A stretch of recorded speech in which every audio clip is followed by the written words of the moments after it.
Pemirsa, bagi almarhum Syahrul Anto, demi kemanusiaan ia rela bertarung nyawa. Menjadi relawan adalah sebuah panggilan jiwa. Dan telah hadir juga salah satu pahlawan kemanusiaan yang turut dalam evakuasi Lion Air PKLKP yang jatuh di perairan Karawang, Jawa Barat 29 Oktober lalu, Makmur Aji Panangian atau Mas Aji. Mas Aji ini dari Komisi Wisata Bahari Persatuan Olahraga Selam Seluruh Indonesia atau PB POSI. Dan silakan Mas Aji bergabung bersama kami. Selamat datang. Mas Aji, kalau kita lihat almarhum Syahrul Anto dianugerahkan pahlawan kemanusiaan. Apakah itu yang dicari oleh teman-teman, termasuk Mas Aji sendiri? Untuk kita hadir dalam situasi seperti ini, kita tidak mengharapkan satu apa-apa. Tapi kita mengharapkan keterangan batin yang ada pada kami. Kami punya skill untuk membantu. Kita berpikir, kita hobi. Kenapa sih kita tidak berbuat untuk yang lain? Seperti contoh petualang-petualang yang ada ini. Search and rescue itu ya? Ya. Tapi Mas Aji udah siap dengan segala resiko terburuknya? Ya, kami sudah siap dengan segala risiko terburuk yang ada pada kami. Seperti contohnya memberitahukan kepada keluarga, anak-anak, apa yang kami pertaruhkan untuk ini. Yang disiapkan apa saja? Karena kalau kita tahu bahwa almarhum Syahrul Anto ini sudah mempersiapkan semuanya, bahkan untuk biaya pendidikan, untuk ahli waris, dan asuransi. Itu juga sudah dipersiapkan. Itu kami sudah persiapkan semuanya. Karena betul-betul dalam hal ini kita sudah mewakafkan diri untuk membantu sesama manusia. Kenapa sih Mas Aji bisa sampai segitunya gitu loh? Itu adalah salah satu kelebihan yang kami punya. Karena di olahraga selam ini terdiri macam dua kategori. Ada rekreasional, ada rescue diver. Sedangkan kami ada di rescue diver maupun di rekreasional. Nah, yang kita pikir, kenapa kita tidak berbakti apa yang ada sama kita? Sedangkan Indonesia memanggil untuk berbuat itu. Itulah yang kami lakukan. Oke, kalau ada teman dari Mas Aji mungkin sempat juga saya wawancarai bahwa motivasinya adalah katanya menebus dosa-dosa yang kemudian dilakukan sehari-hari. Masa hanya untuk panggilan berbakti sama negara aja nih, Mas Aji? Ada motif yang lain kah? Saya pikir semua hal teman-teman bisa berpikir hal yang begitu. Saya pikir itu bukan sesuatu yang sulit. Nah, masing-masing kita punya hati untuk menuju ke sana.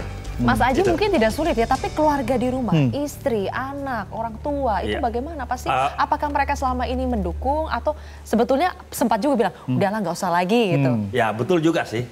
Tapi kami sudah mencerangkan kepada anak-anak bahwa salah satu bakti untuk menuju sesuatu yang lebih bagus itu ada pada kita. Dan itu sudah diterima untuk keluarga. Oke. Sylvia dan juga pemirsa, di salah satu personil dari Jamaica Cafe juga ada penyelam ya. Mas Bayu ya, Mas Bayu penyelam juga ya? Mas Bayu. Ya, hobi aja sih. Hobi. Recreational diving. Diver, ya. Ada ingin ditanyakan untuk Mas Aji mungkin? Gini Mas, saya mau tanya Mas Aji nih, kalau nyelam rescue gini, itu kan kedalamannya sama visibility-nya segala macam kan pasti lebih sulit lah daripada kayak rekreasi biasa ya. Begitu. Nah, saya mau tahu kalau di dalam itu biasanya berapa lama ya? Apakah masih sama kayak kita belajar di tabel kan, kita lihat tabel tuh Mas?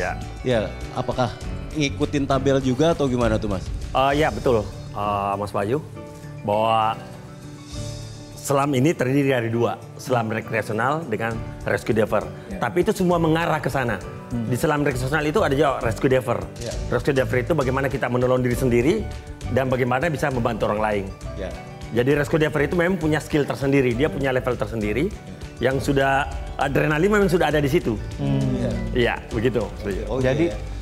Jadi yang memang biasa untuk rekreasional juga nanti ujung-ujungnya akan mengarah juga ke rescue kalau mau begitu ya? Bisa naik level. Bisa naik. Dulunya juga rekreasional juga. Iya, kita juga rekreasional level. Awalnya selalu start dari yang rekreasional itu? Selalu start dari rekreasional. Oke, persiapan fisik dan mentalnya nih Mas Aji.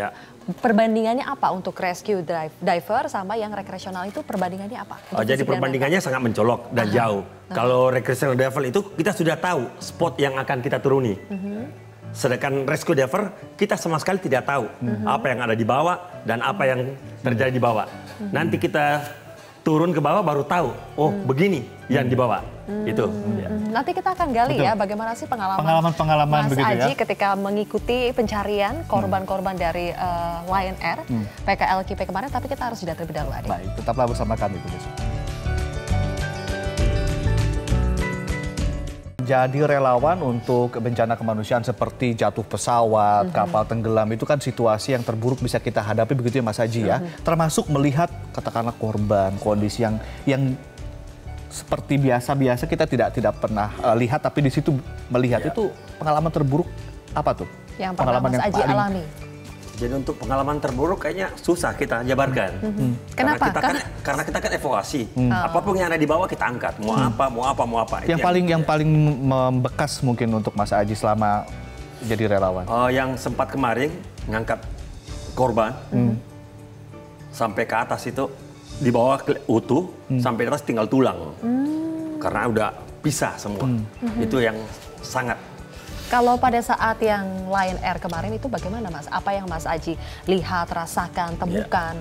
Jadi waktu kita pertama turun, melihat serpian-serpian Lion Air, melihat serpian-serpian korban, sangat nggak berpikir lagi apa-apa bagaimana untuk mengangkat mereka, mengingat keluarga-keluarga yang berteriak, membantu itu yang kita lakukan.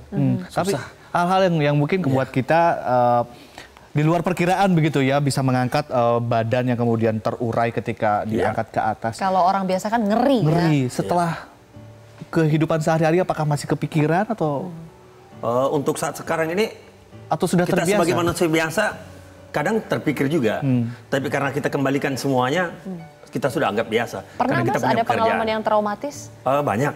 Banyak ya? Banyak. Kebetulan saya kan salah satu leader guide yang ada di Indonesia. Dari Sabang sampai Merauke alhamdulillah sudah tahu isi lautnya. Wow. Tergantung dari tamunya mau apa. Untuk request pun kita terima. Oke. Nah, sekarang Ade dan juga Mas Aji, kita sudah terhubung dengan Kepala Basarnas, Bapak Syaugi. Pak M. Syaugi, yang kalau ada kejadian luar biasa langsung selalu menjadi orang yang dicari, paling dicari begitu ya. Pak M. Syaugi, apa kabar? Selamat siang, Pak. Selamat siang, kabar baik. Baik. Pak Syaugi, di sini ada salah satu relawan, Mas Aji. Sebelum nanti saya minta Pak Syaugi untuk menyampaikan sesuatu kepada relawan, saya ingin tanya dulu nih Pak.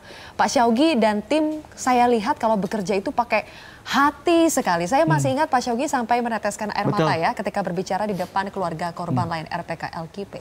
Apa sih Pak yang Bapak rasakan, pikirkan setiap kali berhadapan dengan situasi seperti itu Pak? Ya, karena pertama kali kalau kita tugas di Basarnas ini kan tugasnya menolong. Sehingga menolong ini yang kita tolong ini kan orang-orang yang susah mestinya. Jadi kita perlu pakai hati. Karena mereka ini ada yang emosi, ada yang sedih. Ini semua yang perlu kita handle sehingga kita dalam melaksanakan tugas itu efektif dan efisien. Apabila kita tidak pakai hati, kita emosi juga. Sehingga pekerjaan tidak akan selesai dengan baik. Maka dari itu saya tekankan kepada personil-personil Basarnas yang bertugas, salah satunya dalam melaksanakan tugas pencarian itu pakai hati. Baik, Pak Syaugi, saya sempat main-main ke asramanya BSG, Basarnas Special Group, di mana mereka sehari-hari juga bisa telepon-telepon dengan istri, dengan anak. Pak Syaugi bisa diceritakan suka duka ketika menjadi Kabasarnas dan juga suka duka anak buah Pak Syaugi sendiri seperti apa ketika menjalankan tugas selama ini?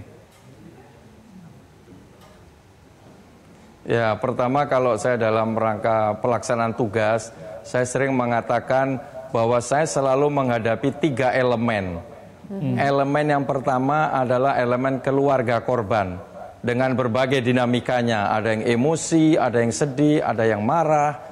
Yang kedua adalah elemen media. Media ini yang selalu menginginkan berita-berita yang up to date dengan jelas dan transparan. Apa perkembangan-perkembangan saat itu? Betul. Yang ketiga adalah anggota atau elemen dari anak buah saya sendiri.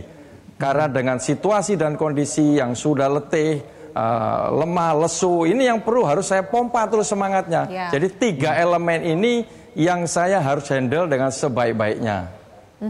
Cara memompa semangatnya itu seperti apa Pak? Karena kan kita tahu pekerjaan search and rescue ini resikonya tinggi. Dan bahkan mungkin reward yang diterima mungkin tidak sebanding dengan resiko yang tinggi itu. Jadi bagaimana Bapak mengasah mental dan memompa semangat tim Bapak?